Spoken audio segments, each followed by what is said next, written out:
DP यार, ये तो बहुत छोटी चीज़ है, हम तो इसको करते ही नहीं है कि हमारे यहाँ तो भाई कोई बच्चा करते ही नहीं, हम क्यों करें। यही डिफरेंस है हमारे एक टॉपर स्टूडेंट में और एक एवरेज स्टूडेंट में। ऐसा होता है ना, जब सेशन के स्टार्टिंग में जब फर्स्ट चैप्टर स्टार्ट करते हैं उस टाइम पे तो भाई सारे जोश के साथ सारे उस टाइम पे आंसर रट लेते हैं, थ्योरी रट लेते हैं, डीपीपी भी कर लेते हैं। पर जब हम उसको 5 से 6 महीने बाद उस चैप्टर को जब दोबारा से उठाते हैं तो यार ऐसा लगता है यार ये तो नया नया ऐसा कुछ है, होता है ना ऐसा। उसके पीछे रीज़न क्या है वो भी तुम्हें पता है कि तुम्हारी भाई अभी रिवीजन नहीं हुई है। तो यही तो यार सबसे बड़ी चीज़ है। एग्जैक्टली रिवीजन करते कैसे हैं, यही तो सबसे बड़ी चीज़ है कि रिवीजन करते कैसे हैं। बोलते तो सब हैं कि रिवीजन कर लो, पर यार कोई ये तो बताओ रिवीजन करना कैसे है। तो यार आज की वीडियो में यही डिस्कस करने वाले हैं।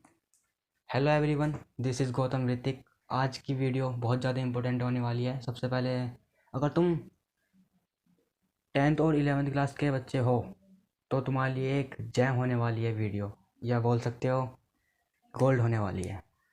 वैसे तो फ़ायदा सबके के लिए है, कोई भी हो कोई भी क्लास से हो सभी देख सकते हो, पर अगर 10th 11th के हो तो बेटर ज़्यादा होगा।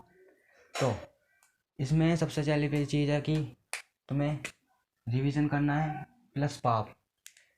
रिवाइज कैसे करना है प्लस पाप। अब भैया यार पाप क्या है, तो इसका मतलब है, पाप का मतलब है, इसको हम दूसरी भाषा में बोलते हैं बैकलॉग्स।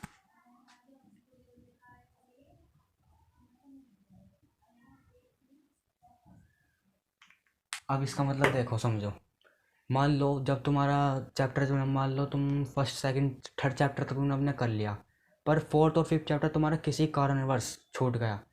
अब तुम कुछ भी समझ लो भाई, तुम ढीले हो गए थे या फिर तुम्हारा पढ़ने का मन नहीं किया या कुछ भी हो सकता है, मतलब कुछ ऐसे ही हुआ तुम्हारे साथ, तुम उस चैप्टर को तुमने छोड़ दिया। और अब वो चैप्टर तुम्हारे सर पर इतना बड़ा बोझ बन गया है कि इसको यार कवर करना ही ऐसा लग रहा है कि इम्पॉसिबल है। तो उसको कैसे कवर करना है, तो चलो यार शुरू करते हैं आज का कार्यक्रम। इसकी सबसे पहली बात मैं आपको तुम्हें बता दूं, इसको पहले हम करेंगे पाप, क्योंकि पाप जो है इससे रिवीजन से कनेक्टेड है, इससे ये जो है ये लिंक्ड है। ओके, तो ठीक है, समझ रहे हो ना बात। पहले पाप हम पढ़ेंगे, तो पाप में सबसे पहली चीज़ मैं बता दूं, इस पर मैं पहली चीज़ बताऊं तो आपको प्रेजेंट पे ध्यान देना है as compare to past. Present पे ज़्यादा ध्यान देना है as compare to past. Okay, अब मैं तुम्हें भाई इसकी रियल लाइफ स्टोरी बताता हूँ। क्लास 10th की बात है, वो हमारा चैप्टर नंबर 1 चला था हिस्ट्री का, नेशनल सम इन यूरोप। और एक पीछे बच्चा था बैठा था, मैं उसका नाम नहीं ले सकता सॉरी। तो हम गए उसके पास गए। सर ने पूछा भाई ये क्या चैप्टर पढ़ रहा है, तो उसने बोला सर ये मेरा चैप्टर 9 चैप्टर छूट गया था 9th क्लास का, फर्स्ट चैप्टर हिस्ट्री का, वो फ्रांस रेवोल्यूशन। तो मैं पहले उसको कवर करूँगा, उसके बाद मैं उस वाले चैप्टर पे पढ़ूँगा।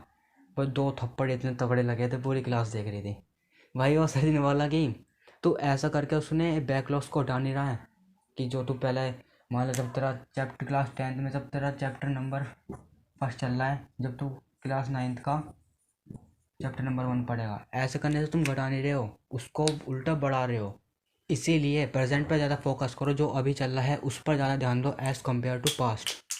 ठीक है। बट भैया एक सिचुएशन ये बन सकती है कि कोई चैप्टर है, फलाना चैप्टर है, जब तक वो वाला चैप्टर नहीं होगा जब तक तुम उसको नहीं पढ़ सकते। अब भाई क्या करें, इसके भी एक ये भी बहुत बड़ा डाउट है। अब मान लो चैप्टर नंबर आप तुम क्लास 10th का ही मान लो, जब तक जो क्लास 10th का फर्स्ट चैप्टर है हिस्ट्री का, नेशनल सम इन यूरोप,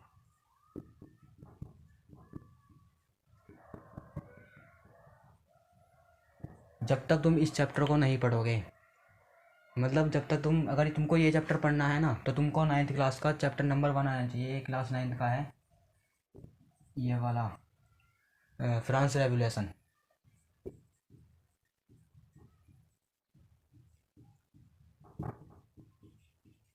तुमको अगर फ्रांस रेवोल्यूशन नहीं आता, तुम्हें नहीं पता कि इसमें क्या है कैसा है क्या है, तो तुम इस चैप्टर को, क्लास 10th के चैप्टर को नहीं पढ़ सकते। फिर भैया यार एग्ज़ाम में क्या करेंगे, यही बहुत बड़ी चीज़ है ना।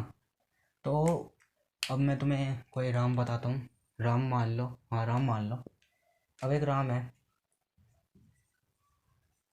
उसने क्या किया, इसका ये वाला चैप्टर, ये उसकी सिचुएशन थी कि इसका ये वाला चैप्टर नहीं था कंप्लीट 9th क्लास में, तो वो मज़े ले रहे थे, और 10th में आ गया ये पढ़ा नहीं गया, क्या करें अब। तो उसने क्या किया, जब दिवाली की छुट्टी पड़ी, पहले तो उसने संडे में मतलब वो कर लिया रिवाइज एक बार। वो जो चैप्टर था उसका फ्रांस रेवोल्यूशन का लेकर 9th क्लास की बुक उठाई संडे में और एक बार रट लिया, जो समझ में आया, जितना समझ में आया उतना ठीक है, और बाकी जो कॉन्सेप्ट थे वो देख लिए कहीं से यूट्यूब वगैरह से, है ना। और उसके बाद उसने क्या किया, राम जो था उसने दिवाली की जब छुट्टी पड़ी उसने वो सारे चैप्टर जितने भी उसके बैकलॉग्स थे सारे उसने कवर कर लिए। ठीक है, तो ये तो एक तरीका था अपने बैकलॉग्स को कवर करने का। अब मैं तुमको एक बार दूसरा एक और तरीका है उसको बता देता हूँ। तो एक बार पहले बोर्ड साफ़ कर लेते हैं। तो दूसरा प्रैक्टिकल वे है अपने बैकलॉग्स को कवर करने का, ये सबसे आसान है और सबसे ज़्यादा इफ़ेक्टिव है। अगर ध्यान सुनना इस बात को, अगर if present is not connected, इसका मतलब क्या है, जो तुम्हारा भी स्कूल में कोचिंग में जो भी है जो चैप्टर चल रहा है अगर उसका कनेक्शन किसी और चैप्टर से नहीं है, मतलब इंडिपेंडेंट है, मतलब बिना किसी पिछले चैप्टर जो था उससे मतलब उससे लिंक्ड नहीं है, तो तुम उसको ऐसे भी छोड़ सकते हो, leave it and do in holidays. उसको छुट्टियों में करना, संडे में करना, कैसे भी करना, पर उसको आप छुट्टियों में कर सकते हो। ठीक है, अगर इधर देख लेते हैं अब, इफ़ प्रेजेंट इज़ कनेक्टेड का मतलब ये है, अब देखिए, अगर जो तुम्हारी कंडीशन राम जैसी जो मैं तुम्हें पिछले स्लाइड में बताई थी, तो पहले उसके लिए आपको क्या करना पड़ेगा, उसके लिए पहले तुम्हें रिवाइज नोट्स, पहले अपने नोट्स को रिवाइज करो, जो अपने दोस्त से लो कैसे भी लो मुझे नहीं पता, पर उसको रिवाइज करो नोट्स से, जो तुम्हें समझ में आता है, आए ना हो तो उसको भाई देख लेना अपने टीचर से। पहले आप रिवाइज नोट्स करने हैं, डू नोट एन। अब उसके बाद तुम्हें एन कर लेनी है। एंड देन जब तुम्हारी ये दोनों चीज़ें हो जाएं, एन भी हो जाएं और ये भी हो जाएं, उसके बाद तुम्हें DPPs नहीं मिस करनी है। अब इसमें यार एक डाउट है, अगर तुम 9th क्लास के बच्चे थे, मतलब अगर भी तुम 10th में हो और तुम्हारी 9th क्लास के जो बैकलॉग्स है उसको कवर करना है, तो 9th क्लास के तो छोटे बच्चे होते हैं उन्हें तो DPPs मिलती नहीं है, वो क्या करें, तो तुमको ये कर सकते हो, तुम क्वेश्चन बैंक ले सकते हो। अगर हाँ 11th-12th क्लास के बच्चे भी हो, अगर तुम्हें तब भी DPPs नहीं मिलती है तुम्हारे स्कूल में या जो भी है कोचिंग में, तो फिर भी तुम अपने क्वेश्चन बैंक को कर सकते हो। अब यार तुम बोलोगे कि क्वेश्चन बैंक करने का भैया, तो भाई देखो क्वेश्चन बैंक करने का टाइम होता है, वैसे तो एवरेज और टॉपर में अंतर होता है, वरना तो यार सब टॉपर हो जाएंगे, पर तुम क्वेश्चन बैंक अगर मैं टाइम बताऊँ तुम्हें, जब तुम्हारा सिलेबस कंप्लीट हो जाए उसके बाद जब तुम ये रिवाइज अभी मैं आगे बताऊँगा रिवाइज कैसे करना है, तब तुम क्वेश्चन बैंक ले सकते हो। मैं पर्सनली तुम्हें रिकमेंड करूँगा मास्टरमाइंड का, आप कोई सा भी ले सकते हो, आप एक पे नहीं टिके, मतलब ऐसा नहीं है कि बस ये कर लिया तो ये कर लिया, अगर तुम्हारा मास्टरमाइंड का ख़त्म हो गया है, मतलब मैं तुम्हें, अगर तुम पहला क्वेश्चन बैंक लेने जा रहे हो मार्केट में तो तुम मास्टरमाइंड का ले सकते हो। अगर जो तुम्हारा जो भी तुमने ले रखा है ओसवाल ले रखा है या फिर विधा का ले रखा है या अरिहंत का, तो तुम वो हो गया है तो तुम उसका ले सकते हो, कंसिडर कर सकते हो मास्टरमाइंड। ठीक है, मैं पर्सनली अगर तुम्हें रिकमेंड करूँ आप क्वेश्चन बैंक ओसवाल का ले सकते हो। एक पर बिल्कुल भी स्टिक नहीं रहना है, एक ख़त्म हो गया तो दूसरा चेंज कर दो, तीसरा ले रहे हो तो चौथा ले लो, करते रहो, उससे क्या होगा तुम्हें क्वेश्चन भी याद होते रहेंगे और साथ साथ तुम्हारा जो उसमें पिक्चर मॉडल पेपर भी होते हैं वो भी कर लोगे आप। तो ये पूरी वर्किंग स्ट्रेटेजी थी तुम्हारे बैकलॉग्स को कवर करने की। अब भाई जो नेक्स्ट पॉइंट है वो है रिवीजन कैसे करना है, तो चलो यार इसे रफ कर देते हैं। तो भाई जो मेन वीडियो का इस वीडियो का जो मेन मुद्दा है कि हाउ टू डू रिवाइज वो आ चुका है। अब चलो भाई शुरू करते हैं, देखते हैं इसमें क्या है। क्या रिवीजन में पूरे 100 पेज के नोट्स पढ़ें, क्या रिवीजन में सारे क्वेश्चन वापस से करें जो उस टाइम पे करे थे, 500-600 क्वेश्चन उस टाइम पे वापस से करें, क्या रिवीजन में वापस से लेक्चर्स देखें। तो भाई मैं तुम्हें बता दूं इन तीनों में से तो कोई सा भी नहीं है। अब कौन सा है भैया ये भी बता दो। तो भाई देखो, तुम खुद बताना, क्या तुम्हारे पास इतना टाइम है, क्या तुम्हारे पास जो अभी चल रहा है पेपर एग्ज़ाम में 2 महीने रह रहे हैं, लगभग 2 से 3 महीने, तो क्या तुम्हारे पास इतना सारा टाइम है कि तुम 100 पेज के नोट्स 100 पेज के नोट्स दोबारा से पढ़ो, नहीं है ना। क्या तुम्हारे पास इतने सारे टाइम है कि भाई वापस तुम सारे क्वेश्चन करो, एक क्वेश्चन में भाई 5 से 6 मिनट लगते हैं, अगर 100 क्वेश्चन करेंगे तो 500-600 मिनट कहाँ से लाएंगे। अगर क्या रिवीजन वापस से लेते देखें, तो तुम बताओ यार, वापस से अगर तुम एक एक चैप्टर के 15 से 20 वीडियोस होती हैं, किसी भी तुम चले जाओ कहीं भी, इतना सारा टाइम है तुम्हारे पास जो कर लोगे, तो मैं कहा यार बात सही है ना।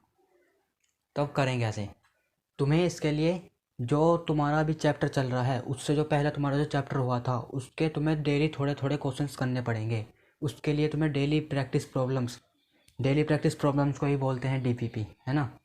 तो उनके लिए करना पड़ेगा। अब यार तुम में से कुछ बच्चे ये बोलेंगे कि भाई, तो मैं तुम्हें एक बात बता दूं, भी करते हैं और उनके ही नंबर अच्छे जाते हैं।